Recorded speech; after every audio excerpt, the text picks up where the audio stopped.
पयोरेतो अस्माशु दत्तः चन्द्रमा मनसो जातश्चक्षुः सूर्यो हरायतः श्रोत्रायुष प्राणश्च मुखात् अग्निर्जायतः। आप सभी लोग अपने अपने स्थान पर खड़े हो जाइए। श्री बाके बिहारी तेरी आरती गाऊं, श्री बाके बिहारी तेरी आरती गाऊं, बाके बिहारी तेरी आरती गाऊं, श्री बाके बिहारी तेरी आरती गाऊं, आरती गाऊं प्यारे आपको मनाऊं, आरती गाऊं प्यारे आपको मनाऊं, आरती गाऊं प्यारे आपको निभाऊं, आरती गाऊं प्यारे आपको रिझाऊं, श्री कुंज बिहारी तेरी आरती गाऊं, कुंज बिहारी तेरी आरती गाऊं, ओ मोरे मुकुट माथे तेरी सोहे, मोरे मुकुट माथे पे सोहे, प्यारी भक्ति मेरो मन मोहे, प्यारी बनती मेरो मन मोहे, देख छवि मैं तो बलि बलि गाऊं, देख जबी में बलि बलि जाऊं, श्री बाके बिहारी तेरी आरती गाऊं, कुंज बिहारी तेरी आरती गाऊं।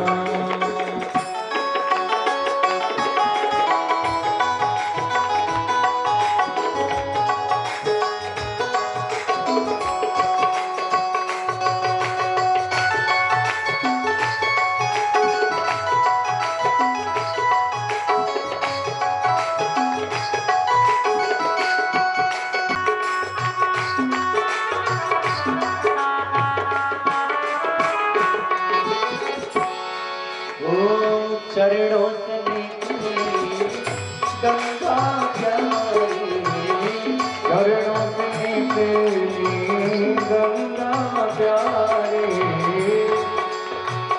जिसने सारी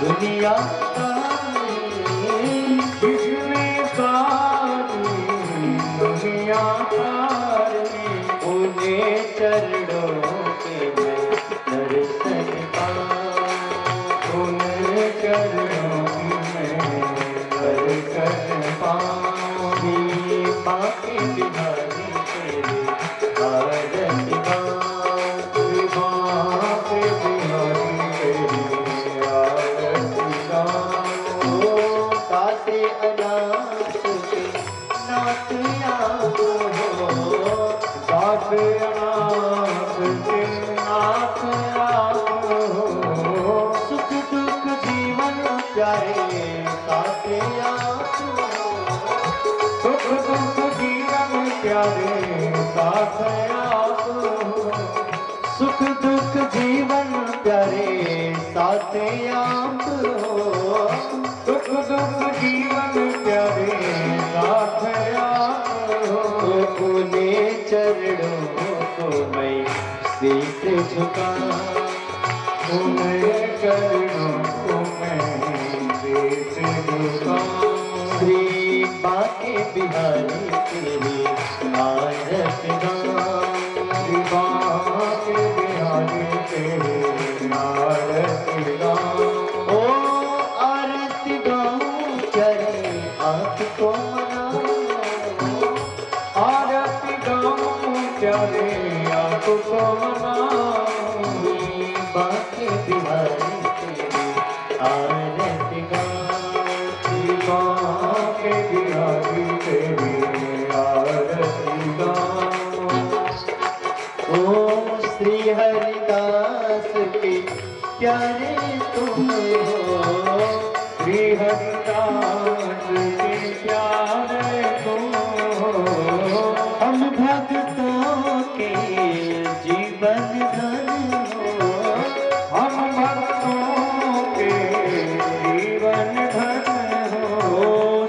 हरिदास के प्यारे तुम हो, श्री हरिदास मेरे मोहन जीवन धन हो, मेरे मोहन जीवन धन हो। प्यार छवि तेरी मन में बसा, प्यार छवि तेरी मन में बसा, श्री बांके बिहारी तेरी आरती गाओ, श्री बांके बिहारी तेरी आरती गाओ तेरी, आरती गाओ तेरी, आरती गाओ। कर्पूर गौरम करुणावतारम संसार सारम भुजगेन्द्रः त्वमेव माता च पिता त्वमेव, त्वमेव बन्धु च सखा त्वमेव, त्वमेव विद्या द्रविणं त्वमेव, त्वमेव सर्वं मम देव देवः। हरि ओम जलेन शीतलीकरणं पुष्पैर्देवाभिवन्दनम् आरार्विक्यं दर्शयामि। हरि ओम जिग्नेन निगमयजं तदेवास्तानि धर्माणि प्रथमान्यासन्ना देहनागं महिमानः सचन्द्रपूर्वे साध्या सन्ति देवाः नानासुगन्धपुष्पाणि यथा कालोद्भवानि च पुष्पाञ्जलिर्मया दत्तो परमेश्वरः श्रीलक्ष्मी नारायणाभ्यां नमः मंत्रपुष्पाञ्जलिं समर्पयामि।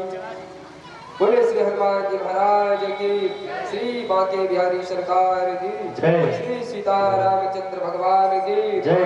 जय जय श्री राधे। आप सभी लोग अपने अपने स्थान पे बैठ जाइए। सीताराम सीताराम सीताराम। सीताराम श्री सीताराम सीताराम श्री सीताराम सीताराम श्री सीताराम सीताराम श्री सीताराम।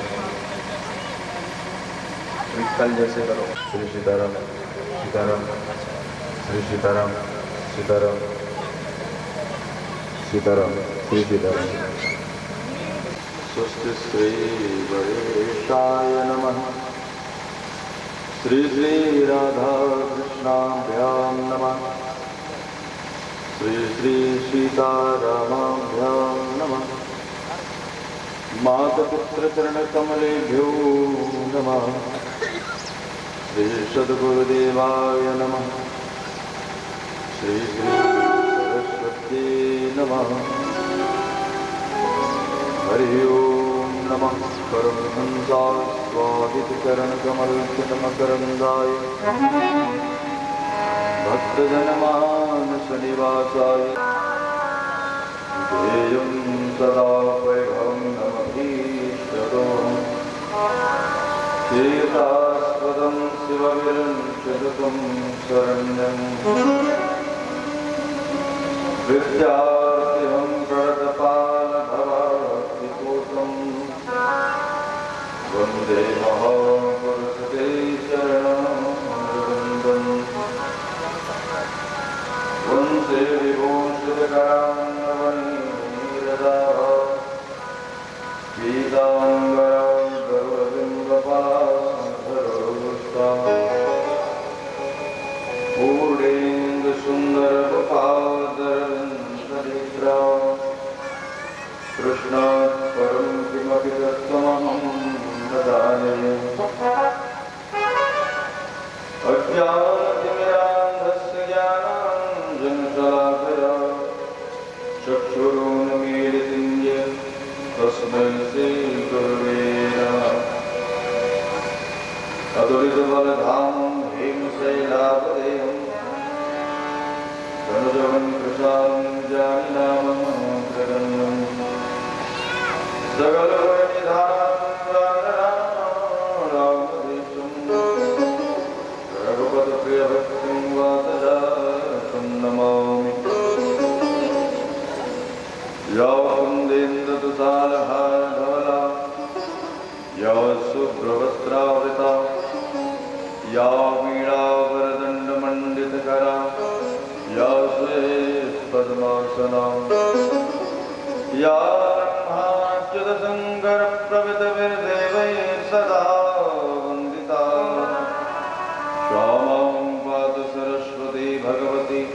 निःशेष जाड्यापा नारायणं नमस्कृत्यं नरं चैव नरोत्तमं देवीं सरस्वतीं व्यासं ततो जयमुदीरये। जय जय श्रीराम जय जय माखन चोर हरे राम राम राम हरे हरे हरे कृष्ण कृष्ण कृष्ण हरे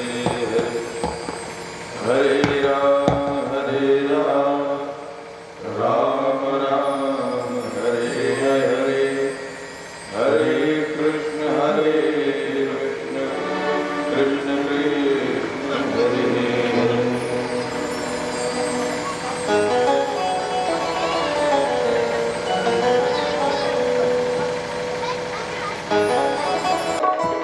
ताली लगा दो।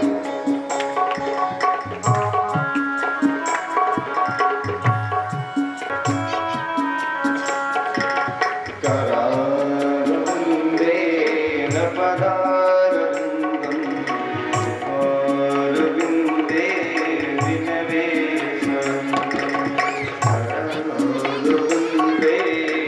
पदारविन्दं अरविन्दे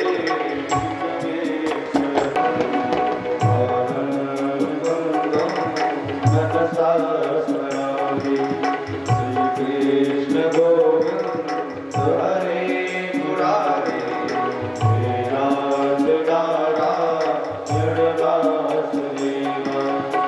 हरे पिब स्वाम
गोविंद दामोदर माधवेति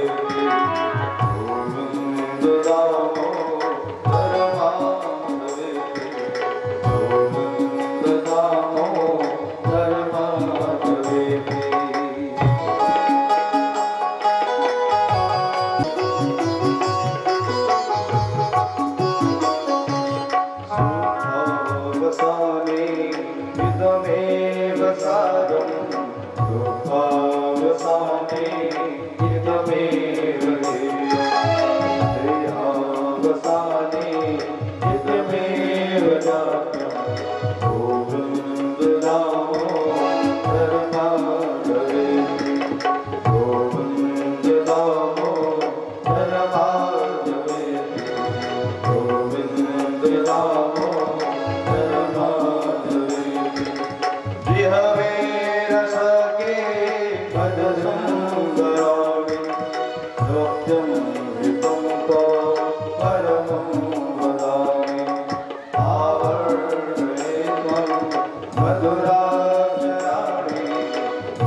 की राधा रमण लाल की जय।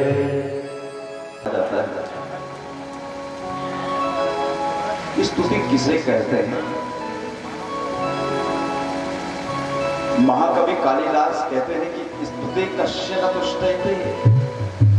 अरे अपने गुणगान से कौन नहीं प्रसन्न हो जाता? इसीलिए तो भक्त भगवान का गुणगान हमेशा करते रहते हैं। उनको बखा करना। गुरु गोविंद भगवान की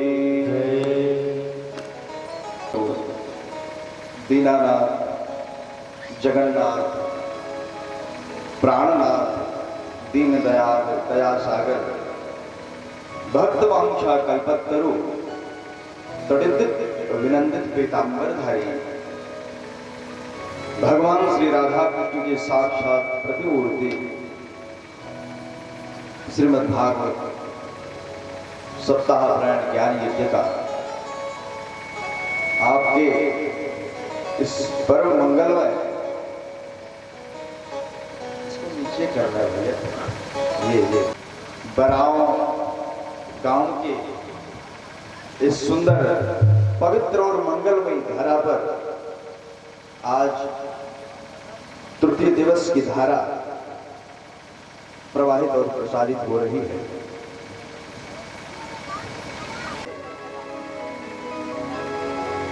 जो भगवान के कथा के रसिक हैं,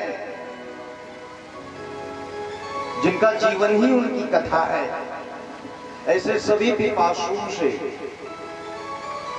करवत प्रार्थना है, आप लोग यथासाध्य, यथासंभव और यथाशीघ्र आकर के यहाँ पर समुपस्थित हो। गुरु गोविंद भगवान की जय।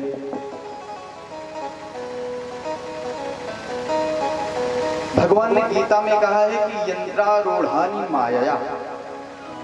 अरे अर्जुन, यंत्र में माया बैठी है।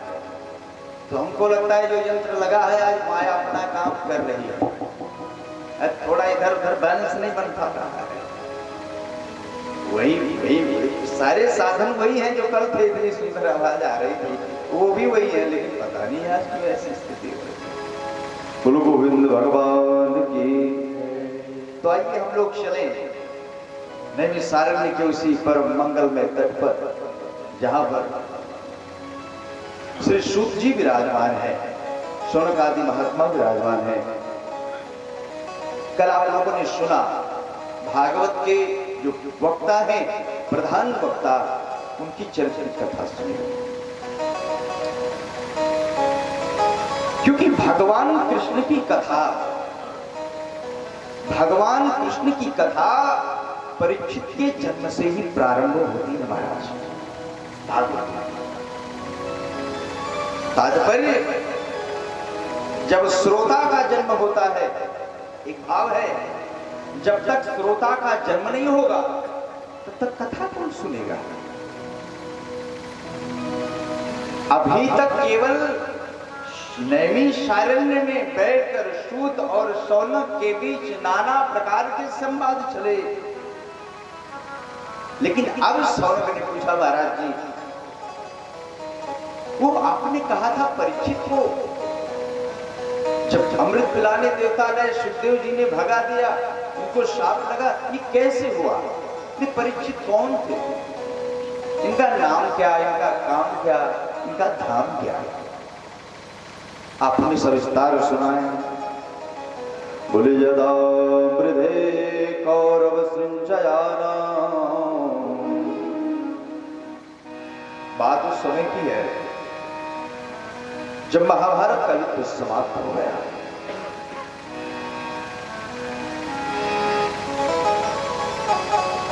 कौरव और पांडवों के पक्ष की अनंत सेनाएं, अनंत सैनिक उस महाभारत के कुरुक्षेत्र के समरांगण में समा गए। वहां की पृथ्वी जैसे सूत जी कहते हैं, महाराज शौनक जी, उसका भयावह, इतनी भयावह दशा थी उस समय कुरुक्षेत्र की, आपको क्या बताएं। कोई धड़ीधर पड़ा है, किसी के हाथ नहीं, किसी के पैर नहीं, नाना प्रकार के नरकुंड उसमें महाराज तैर रहे हैं। इतने खून बहे कि खून की नदियां, ऐसा लगा मानो खून का समुद्र उमड़ रहा हो। और उस खून रूपी समुद्र में बड़े बड़े कटे हुए वीरों के हाथ, ऐसा लग रहा था बड़ी बड़ी मछलियां तैर रही हैं। बड़े बड़े तेजस्वी वीरों के महाराज कटे हुए सरल बालों के साथ तैर रहे थे। ऐसा लगता मानो सेवार तैर रहे हैं, जलकुंभ भी तैर रहे हैं।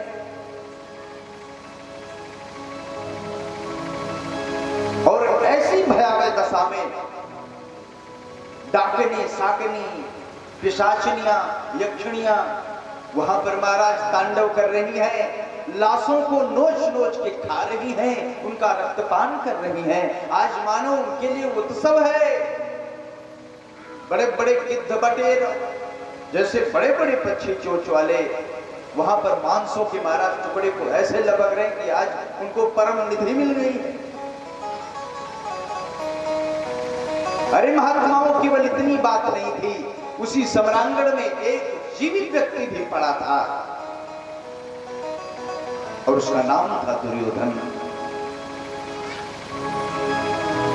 महाराज, उसमें दुर्योधन के पास कोई नहीं था। कर्ण, विकर्ण, दुशासन इत्यादि बड़े बड़े महाभटों को उसने मरते हुए देखा था। आज वो निस्सहाय और असहाय अवस्था में पड़ा है, कराह रहा है। उसी समय उनके गुरु द्रोणाचार्य का पुत्र अश्वत्थामा वहां पे आया। हा मित्र, हा मित्र, अरे दुर्योधन तुम्हें क्या हो गया? उसके ऊपर महाराज लिपट गया, रोने लगा। मैंने आपका वो वैभव देखा है, बड़े बड़े नृपति आपके चरणों में लाके मुकुट रख देते थे, आपसे मित्रता करना चाहते थे। बड़े बड़े राजा अपनी कन्याओं का विवाह आपके साथ करना चाहते थे कि कहीं दुर्योधन को फितना हो जाए। अरे मित्र, जब आप चलते थे तो आपके विधान को पकड़ के दास दासियां आपको सिंहासन पर ले जाते थे। मैंने आपका वो वैभव देखा है, मैंने आपका वो ऐश्वर्य देखा है। और आज वो दुर्योधन ऐसे निस्सहाय अवस्था में पड़ा है। लेकिन एक बात बताऊं,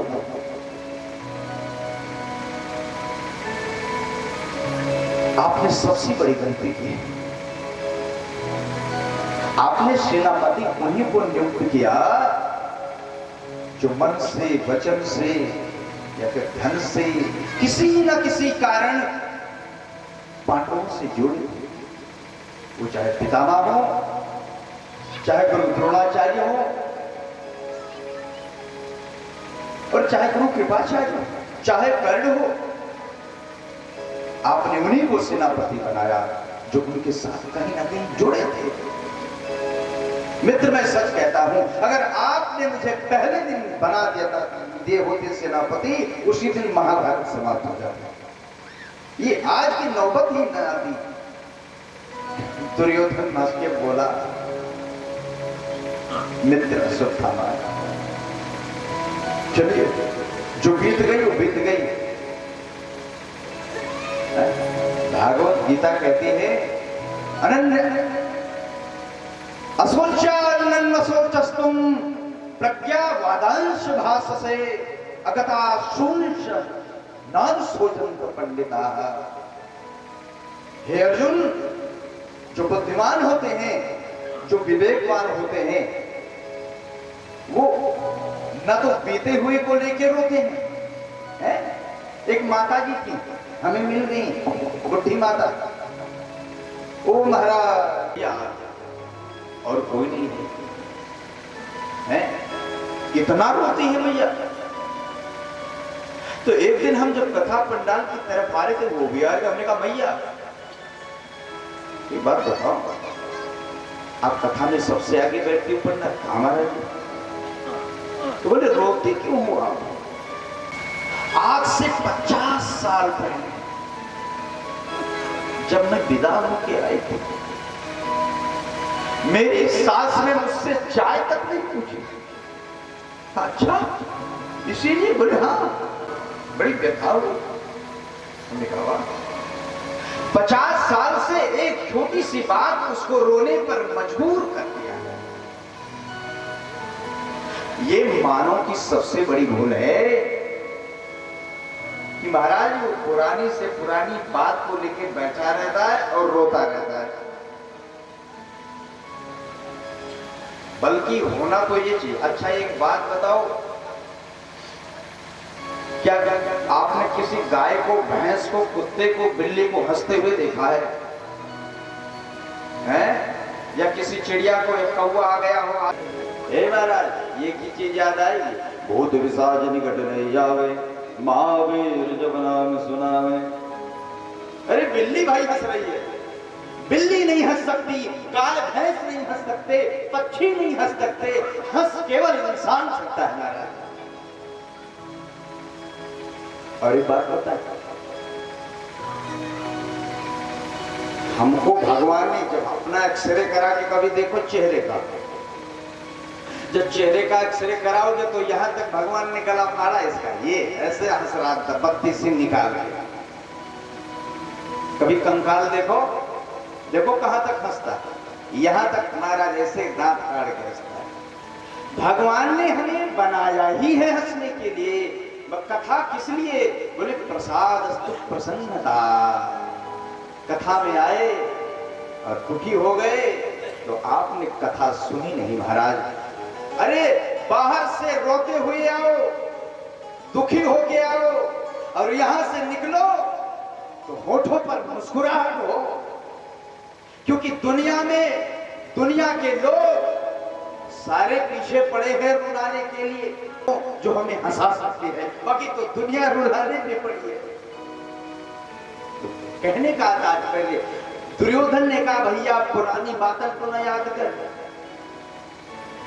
अरे कुछ नया कर सकता है तो मेरे लिए सुन। युद्ध तब समाप्त होता है जब राजा मर जाता है। अभी मैं मरा नहीं हूं और मैं वचन देता हूं तुझे, मैं अपने प्राण अपान ज्ञान दान समान धनंजय कृकल कूर्मनाग, ये जो 10 प्रकार के प्राण हैं शरीर में, सबको रोक के रखूंगा जब तक सूर्योदय नहीं हो जाता। और जंघा से बहते हुए रक्त की महाराज छींटों को निकाला और मस्तक पे लगा दिया सुदामा के। जा, मैं तुझे सेनापति नियुक्त करता हूं और जब तक तू वापस नहीं आएगा मैं अपने प्राण भी त्यागूंगा। महाराज, जिसका काम उसी को साजे और करे तो डंडा बाजे। ये अश्वत्थामा ब्राह्मण है और ब्राह्मण का प्रथम कार्य है शास्त्र। शस्त्र तो दूसरी बात है। अच्छा, कुछ लोग समाज में ऐसे होते हैं जिनको ज्यादा लोग भाव नहीं देते, तो वो सोचते हैं कि हमारी प्रतिष्ठा कैसे बढ़े। तो जो नहीं करने योग्य कार्य है वो भी कर, हाँ ये तो कर लेंगे, हाँ बिल्कुल कर लेंगे। अश्वत्थामा ने सोचा भाई हमारी वीरता का क्या, पिताजी ने हमें भी ये धनुर्विद्या का ज्ञान दिया है। अरे महाराज गदगद हो गया। क्या हुआ? चल पड़ा खड़ग लेकर के कृपाचार्य के साथ। अभी सोचा शाम है, रात्रि थी उस समय में, तो बोले जाकर के, बोले महाराज तू एक ही बात करता, मैं 5 पांडवों का सर काट के लाऊंगा। बोले जा जा, हम 100 थे, 99 तो मर गए, आखिरी मैं, और तू उनमें 5 में से एक भी ले आया तो मेरी मृत्यु तो बड़ी आराम से होगी। इतना कहकर चला गया अश्वत्थामा। इधर क्या हुआ? भगवान ने 5 पांडवों को, द्रौपदी को और माता कुंती को, इनसे बोले चलो आज दुर्योधन तो मर गया होगा, आज विजय की रात्रि है, चलो उत्सव मनाया जाए। वो वहां से गंगा तट पर चले गए इधर महाराज जो शिविर था, पांचों पांडव जिस शिविर में रहते थे, उसी शिविर में आकर के पांडव के 5 पुत्र उन्हीं की सैया पर गए। और आत्मा वे जायते पुत्र, पुत्र अपने पिता की ही प्रतिबिंब होता है, बिल्कुल उसी का महाराज परछाई होता है। क्या हुआ? बिल्कुल जैसे अर्जुन, भीम, नकुल, सहदेव, युधिष्ठिर महाराज थे, बिल्कुल उतनी ही काया में, उतने ही शरीर सौष्ठव से युक्त थे, तेज से युक्त थे। और उनके शिविर में जाकर के चादर तान के ले गए। महाराज कोई था नहीं, चारों तरफ सन्नाटा था। ये दुर्योधन वहां पे पहुंच, ये अश्वत्थामा वहां पे गया और एक एक करके पांडव से, अरे मित्र में ले आया, पांचों का सर ले आया। तब तक महाराज प्राची दिशा में भगवान भगवान भास्कर उदित होने वाले थे। दुर्योधन के सामने गठरी पट्टी देखा तो सर नरमुंड निकल के इधर उधर बिखर गए। देखा तो कस के रोने लगा, हा मित्र, अरे आपने ये क्या कर दिया? इन बच्चों से मेरा कोई दोष नहीं था, आपने निर्पराध बच्चों को मार दिया। मेरा बैर तो पांडवों से, इन्होंने मेरा कुछ नहीं बिगाड़ा। अरे मैंने तो सोचा था कि तू एक पांडव का सर लाएगा, आराम से फला मृत्यु तो हो जाएगी। तूने तो मेरे कुल का, वंश का दीपक ही बुझा दिया। में दौड़ते हैं, उनकी दुर्दशा अश्वत्थामा के जैसे ही होती है। जाहि विधि राखे राम, ताहि विधि रही।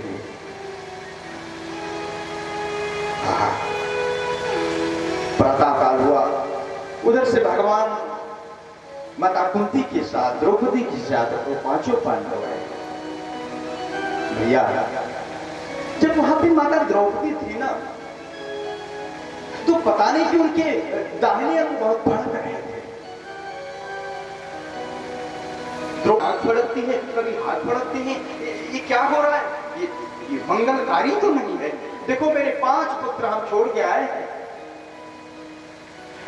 माता जी जल्दी चले, हे धर्मराज जल्दी चलो, हे गांडीवधारी जल्दी चलो। भैया एक बात बताएं, दिल से सुनिएगा भैया। हर व्यक्ति किसी ना किसी मां से ही जन्म हुआ है उसका। दुनिया में पत्नी कितना प्रेम कर ले, पति कितना प्रेम कर ले, पुत्र कितना प्रेम कर ले, दुनिया के सारे महाराज जितने भी सगे संबंधी हैं वो कितना प्रेम कर ले, भर भर के प्रेम कर ले, लेकिन माता का प्रेम सबसे ज्यादा निकलेगा। कितना? 9 महीने ज्यादा निकलेगा। माता का प्रेम 9 महीने ज्यादा होता है सबसे।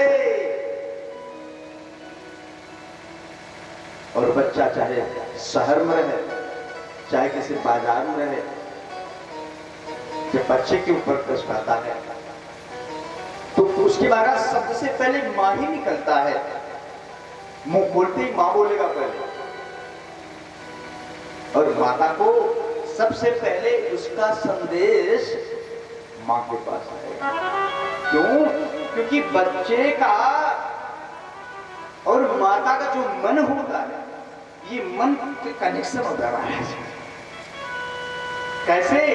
ये मन चंद्रमा से स्थापित होके, यही तो होता है। हम किसी को याद करते हैं, भैया तो आपको भी याद कर रहे होंगे, यही कहते हैं चंद्रमा मनसो जाता, चक्षो सूर्यो वजायता। ये चंद्रमा मन का देवता है भैया।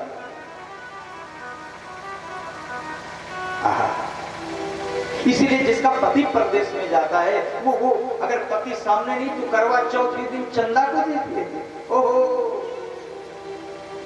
पूरा हो जाता है। तो चंदा मामा भी लगते हैं। बोलो गोविंद भगवान की। अच्छा, ये जानते हैं कि चंदा को मामा क्यों कहते हैं?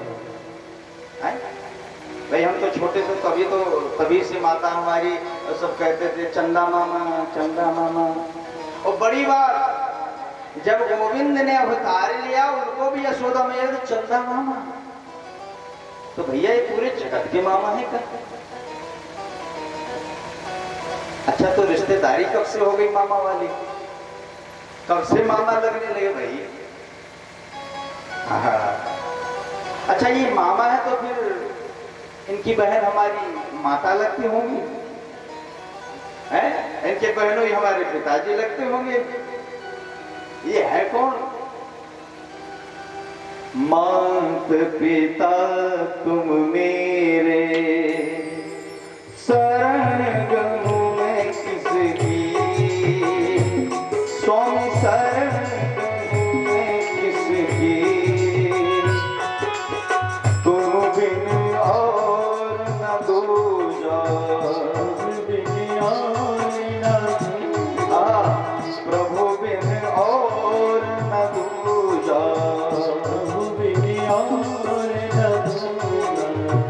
आस करूं जिसकी, ओम जय जगदीश हरे। गुरु लक्ष्मी नारायण भगवान की जय। जगत की माता है भगवान नारायण, सारे जगत के पिता है भैया। और ये जो चंदा जी है ना, माता जब समुद्र मंथन हुआ, कल कथा आएगी, जब समुद्र मंथन हुआ तो समुद्र मंथन से लक्ष्मी निकली, तो समुद्र पिता हुए ना माता लक्ष्मी के, और उसी समुद्र से चंद्रमा भी निकला महाराज। इसलिए भाई बहन है चंदा, चंद्रमा और माता लक्ष्मी है। इसीलिए अब वो माता लगी तो भाई वो मामा को लगेगी। बोलो चंदा मामा की जय।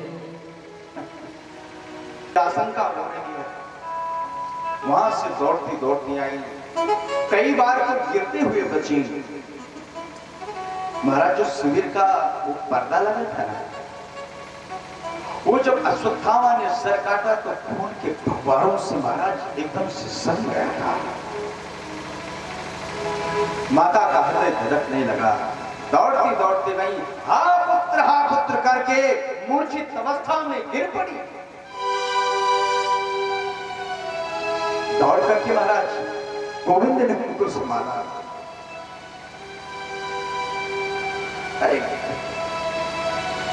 पानी लाओ, कोई जल्दी लाओ भाई। अर्जुन पंखा करने लगे, नकुल सहदेव महाराज पसीना पूछने लगे।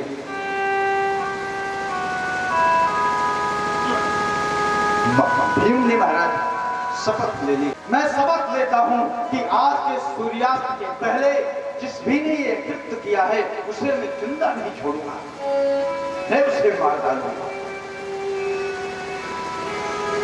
भीम ने भी शपथ ले ली, लेकिन गोविंद कुछ नहीं बोल रहे हैं। भगवान कृष्ण एकदम मौन खड़े हैं, द्रौपदी को ढांढस बता रहे हैं। अर्जुन आपके चरण में बैठ गए, केशव अरे आपको तो पता होगा ना ये किसने किया है? उन्होंने बताया ये आपकी गुरुपुत्र का कृत्य है, ये अश्वत्थामा ने किया। और चल बैठ रथ में, मैं तुम्हारा रथ, चल हमारे साथ। अभी ज्यादा दूर नहीं गया है महाराज, भगवान का रथ मंगाया गया, भगवान उस पर चढ़ गए, चाबुक मारी, हवा से बातें करने लगे घोड़े। और इधर अश्वत्थामा को भी पता था कि अर्जुन, भीम, युधिष्ठिर, नकुल, सहदेव और स्वयं श्री कृष्ण उस घर में था तो अमर ही, लेकिन डर गया, और जो डर गया वो मर गया। महाराज भगाइए, भागते भागते गया, तब तक भगवान दौड़, महाराज रथ पहुंच गया। भगवान ने कहा पकड़ ले इसको। अर्जुन रथ से चलते हुए रथ से अर्जुन कूद पड़ा, जाकर के जकड़ लिया, बोले पास से बांध करके रथ में डालने जा रहे थे। गोविंद ने कहा ये क्या कर रहे, मार दे इसको। इसने तेरे 5 पुत्रों का वध किया। हमें दोनों कुर्सी अर्जुन उठा की ला, आंखों में आंसू आ कुर्सी गए। 2-3 तो उठा लाना। ए नाथ, देखो भले वो युद्ध का क्षेत्र था, युद्ध का समय था, लेकिन आपने जो गीता सुनाई ना, वो तो भूला नहीं। नहीं ना, वापिस मुझे चला याद है। गया।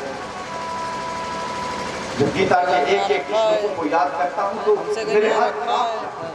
दबाए तो बस ये यहाँ ब्राह्मण है, मैं इसे कैसे मारूं? से ठीक है, तेरी मर्जी, मैं नहीं जानता। अंदर तो भगवान को गर्व महसूस हो रहा है कि वाह, पक्का चिल्ला भैया लेकर के भगवान को रथ पे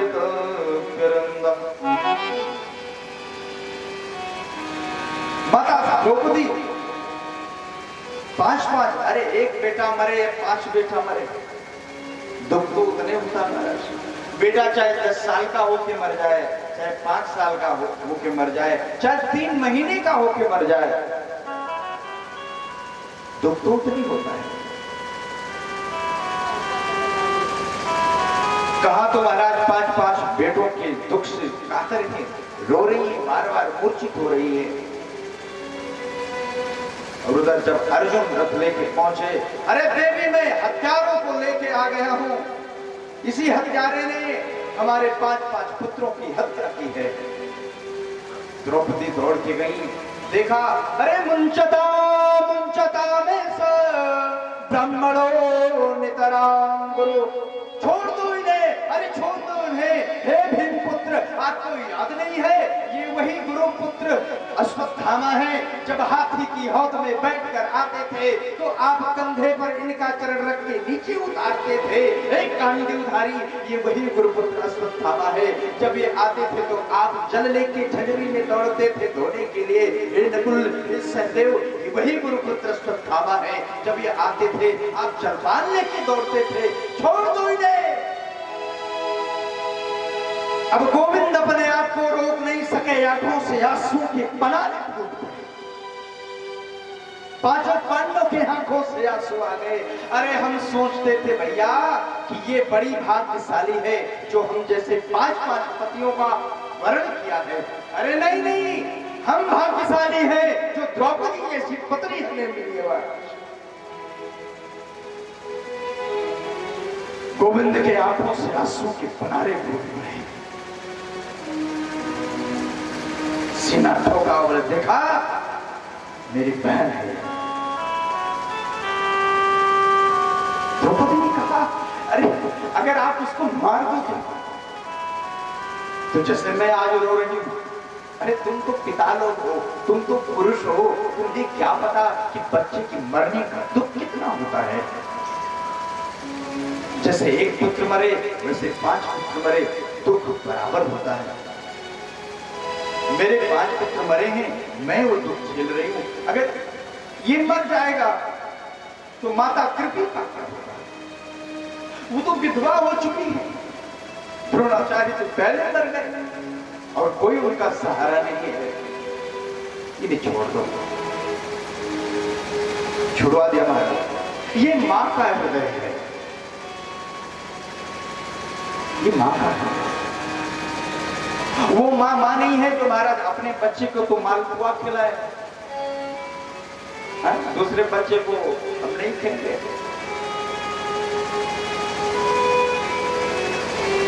तो भैया इस प्रकार से जब कहा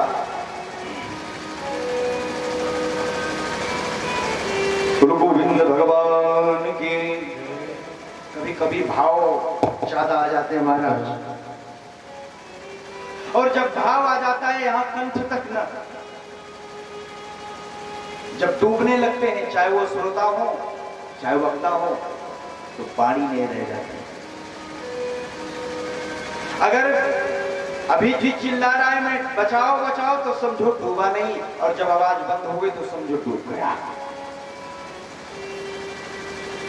इस प्रकार से जब कहा महाराज, बच्चों की अंत्येष्टि की, अश्वत्थामा को छोड़ दिया। भगवान ने कहा सुन सुन। अच्छा, अर्जुन ने कहा कि भाई मैंने शपथ ली, उसका क्या? मैंने तो शपथ ले ली। भगवान ने कहा पूछा था एक बार क्या? गांधी उधारी मैं ये मैं वो, क्यों शपथ ले लेते? ठीक है मार दो इसे, लेकिन सुनो इसे जीवित भी छोड़ देना।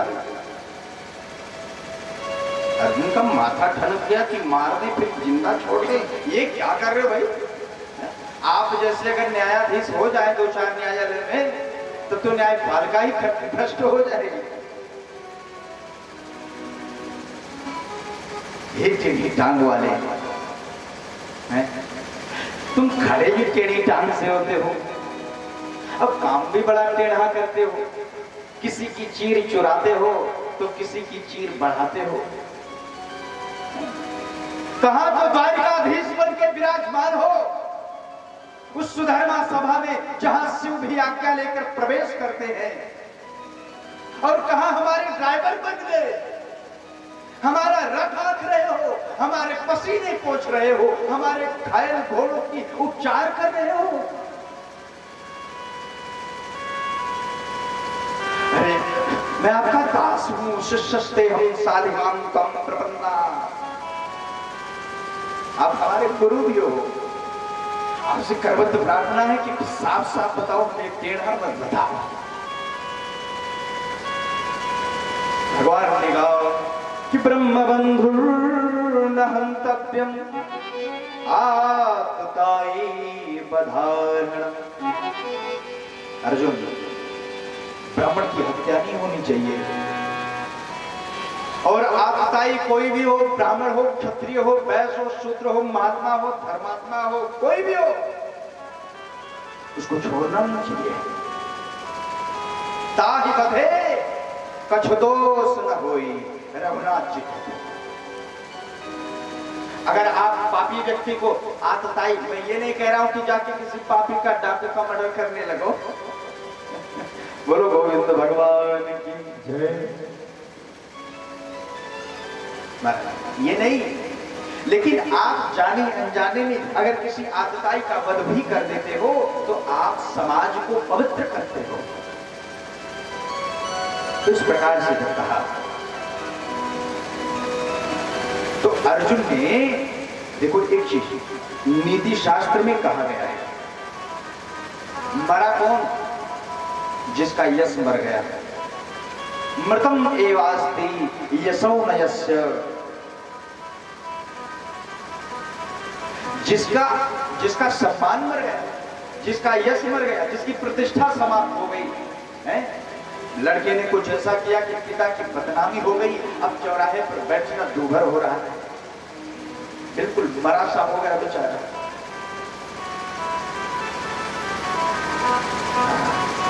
इस प्रकार से कहा तो उन्होंने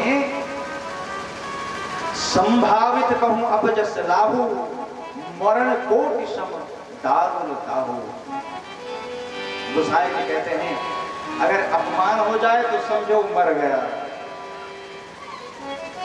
तो भैया अब वो नहीं मरते जो अपमान बेंच के महाराज बैठे हैं, उनका क्या है, जरासंध जैसे लोग। तो इस प्रकार से जब कहा, मणि जो उसके मस्तक में थी उसको निकाल लिया, जनेऊ तोड़ दिया, शिखा काट दी और भगा दिया। ब्राह्मण था, अपमान को बर्दाश्त नहीं कर सका, वहां से तो चला गया उससे। और इस तरफ क्या हुआ, बच्चों की अंत्येष्टि वगैरह हो करके उसके बाद में भगवान ने कहा सुनो, अब हम द्वारिका जाने वाले हैं। हुआ आप भी राजमाता बन गई हो, भैया धर्मराज बड़े भैया इंद्रप्रस्थ के राजा बन गए हैं, तो अब हमें आज्ञा दीजिए, हम द्वारिका जाने वाले हैं। जब ऐसा कहा तो माता कुंती आ गई सामने, तो सुनो सुनो सुनो, रुको, अब जाना नहीं होगा। भगवान रुक गए, लेकिन उसी रात में बड़ी गड़बड़ बात हो गई। क्या ये धर्मराज युधिष्ठिर, इन्होंने जब एक बार कुरुक्षेत्र का भ्रमण किया और वहां पर देखे महाराज लाशों के ढेर, एक बार सुबह सुबह अपनी अट्टालिका पर बैठे थे, तो जब सुबह सुबह नगर की तमाम स्त्रियां निकली तो फपक के रोने लगी युधिष्ठिर। बोले अरे क्या हमारे इस महाराज हस्तिनापुर इंद्रप्रस्थ में कोई सौभाग्यवती नहीं बची क्या? ये सारी स्त्रियां विधवा हो गई क्या? लोगों ने कहा महाराज ये जो महाभारत हुआ इसी की देन है, सारी स्त्रियां विधवा हो चुकी हैं। अच्छा, अब ग्लानि हो गई इनके मन में महाराज, धर्मराज है ना, ग्लानि हो गई कि अरे अरे मैं तो महाराज लाशों के सिंहासन पर बैठा हूं। भगवान ने बहुत समझाया लेकिन समझ में नहीं आया। किसने समझाया? स्वयं भगवान ने समझाया। उन्होंने समझाया जिन्होंने अर्जुन को गीता सुनाई और समझ में आ गया। आज जब वही गीता युधिष्ठिर को सुनाई तो उनके पल्ले नहीं पड़ रहा है। जानते हो क्यों? क्यों?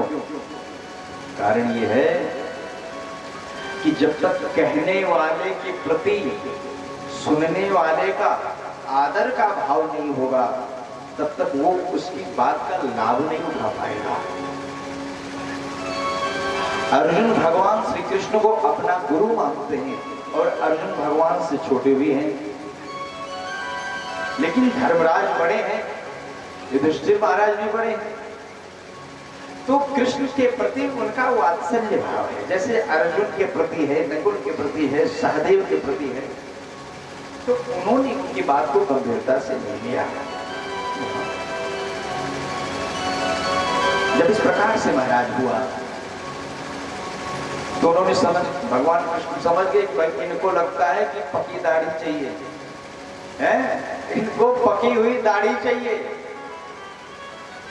ले गए महाराज उस सम्रांगण में जहां पर बाणों की सैया पर भीष्म पितामह लेते हैं। जाकर के जब महाराज अर्जुन ने प्रणाम किया, पितामह प्रणाम, मैं अर्जुन, पितामह प्रणाम, मैं भीम हूं, पितामह प्रणाम, मैं धर्मराज युधिष्ठिर हूं। नकुल सहदेव ने प्रणाम किया, माता कुंती ने प्रणाम किया, द्रौपदी ने प्रणाम किया। किसी तरीके से सर को टेढ़ा करके पूछा, अर्जुन इधर आ सामने।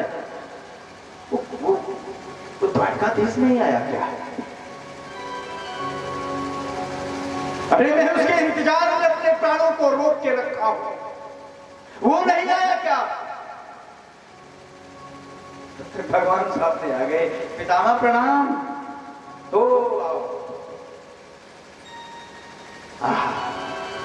ऐसे खड़े रहो आप सामने। पितामह महाराज युधिष्ठिर ये थोड़ा आत्ममुक्त हो गए हैं, इनको ग्लानि हो गई है, थोड़ा आप इन्हें धर्म का, राजधर्म, स्त्री धर्म, प्रजा धर्म, परिवार का धर्म, परम धर्म, इन सारी चीजों को आप व्याख्या करके समझा दें।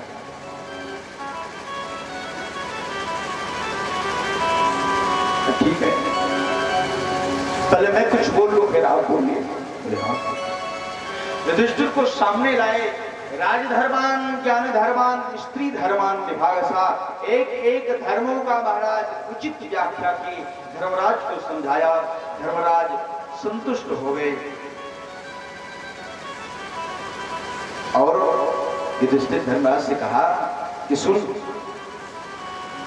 राजा का धर्म है कि अपने सामने अन्याय होता न देखे, किसी बाल पे, स्त्री पे, वृद्ध पे, किसी भी पतित प्राणी पे, अनाथ प्राणी पे अत्याचार और पाप होता न देखे। इतना कहा तो द्रौपदी हंस गई।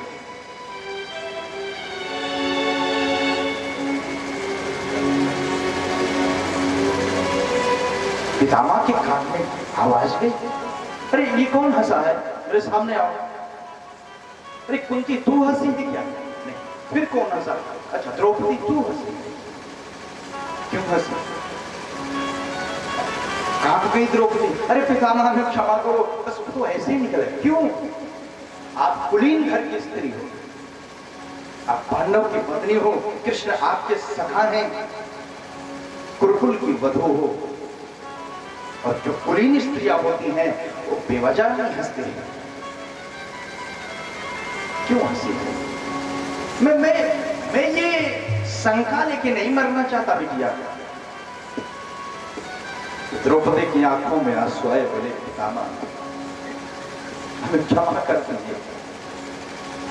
जब आपने ये कहा ना, अब राजा को अपने सामने अन्याय होते नहीं देखना चाहिए। उस बड़ी सभा में आप पर मेरी नजर पहले पड़ी थी, सबसे पहले पंक्ति में आप बैठे थे, मैंने आपको देखा, आपने निगाह नीची कर दी। कृपाचार्य को देखा, उन्होंने निगाह नीची कर दी, रोने लगे द्रौपदी। बस इसी से अब बिल्कुल आप हमारी बातों को अपने मन पे मत लीजिए। बोले द्रौपदी कि तुमने जो कहा ना बड़ा ठीक कहा है, और सुन बिटिया, मुझे इच्छा मृत्यु का वरदान था, मैं जब चाहूं तो मरूं। और मैं तुझे बता दूं, मुझे अपने पिछले 124 जन्मों की बात याद है, और पिछले 124 जन्मों में मैंने कोई पाप नहीं किया। ये जानती हो ये बाणों की सजा मुझे क्यों मिली? इसका एक कारण ये भी है क्योंकि मैं अपनी आंखों के सामने होते अपमान को रोक नहीं सका। लेकिन जानती हो ये जो खून एक एक बूंद करके टपक रहा है, एक एक बाण से निकल के मेरे रोम रोम से, ये सारा खून दुर्योधन का निकल रहा है, ये उसके नमक का निकल रहा है। क्या करूं? मैं सेवक की भांति बैठा रह गया, क्योंकि धर्म है सेवक का मालिक के अनुसार ही चला। तो ये जो उसका नमक था ना मेरे अंदर, उसने अपना काम किया, उसने मेरी निगाह को, मेरी पलकों पे इतना भार डाल दिया कि मेरी आंख बंद हो गई। इस प्रकार से जब कहा तो महाराज पितामह रोने लगे, और अंत कहा सुनो, अब मेरा अंत समय आया है, ये पांडव दूर हो जाओ, भाई कुंती दूर हो जाओ। और भगवान से हाथ जोड़ के कहा अब आप सामने आ जाओ भाई साहब। अब ये पितामह कुछ बोलेगा तो केवल आपसे करेगा। मैंने सारे काम कर दिए हैं ना, एक काम हमारा छूट रहा है, हमारी थोड़ी मदद करो कृष्ण। क्या बोले? मैंने सब कार्य किए, अपनी एक बिटिया का विवाह नहीं कर पाया है, एक ही कन्या है हमारी, और मैं सोच रहा हूं आप जैसा सुंदर वर से और कोई नहीं मिलेगा, मेरी बिटिया का विवाह आप कर लो, ये विवाह हो जाए फिर मैं स्वतंत्र हो जाऊंगा। अब सब सोचने लगे पांचों पांडव भाई इनकी तो शादी ही नहीं हुई है, इनको बिटिया कहां से हो गई? समस्त झंझावात से इतना बड़ा महाभारत हुआ, इतना बड़ा षड्यंत्र हुआ, जितने भी अनाचार अत्याचार पापाचार हुए सबसे बचा के रखा है। ये हमारी जो बुद्धि रूपी बिटिया है ये किसी के हाथ में नहीं लिया, और मैं सोचता हूं ये बुद्धि आपके चरणों में चढ़ा दूं, इसका कन्यादान कर दूं, उसके बाद प्राणांत हो जाए। इस प्रकार से कहा तो भगवान ने कहा ठीक है, और एक शर्त और है बोलूं क्या? बोले जब तक हमारा शरीर है तब तक आप यही खड़े रहो। तो भगवान तो उदास हो गए हैं, भाई इनकी इच्छा मृत्यु में पता नहीं कब इनका प्राण निकले। तो जब उदास हुए तो बोले ऐसे नहीं ललित गति वल्लभ विलास हास, ऐसे उदास होके नहीं ना मुस्कुराओ। देहांत काले तुम सामने हो, देहांत काले तुम सामने हो, मुरली बजाते मन को लुभाते, मुरली बजाते मन को लुभाते। देहांत काले तुम सामने हो, देहांत काले तुम सामने हो, मुरली बजाते मन को लुभाते, मुरली बजाते मन को लुभाते। यह गीत गाकर तननाथ क्या दूं, यह गीत गाकर तननाथ क्या दूं। हे नाथ नारायण वासुदेव, हे नाथ नारायण वासुदेव। श्री कृष्ण गोविंद हरे मुरारे, श्री कृष्ण गोविंद हरे मुरारे। हे नाथ नारायण वासुदेव, हे नाथ नारायण वासुदेव। बोलो भगवान की जय, बोलो राधा रमण लाल की। क्या बोले आप लोग, सुनाई नहीं पड़ा रहे? आप सोचते हो कि मैक लेके बैठे महाराज जी, ये भी बैठे तो जय बोलना उनका काम है।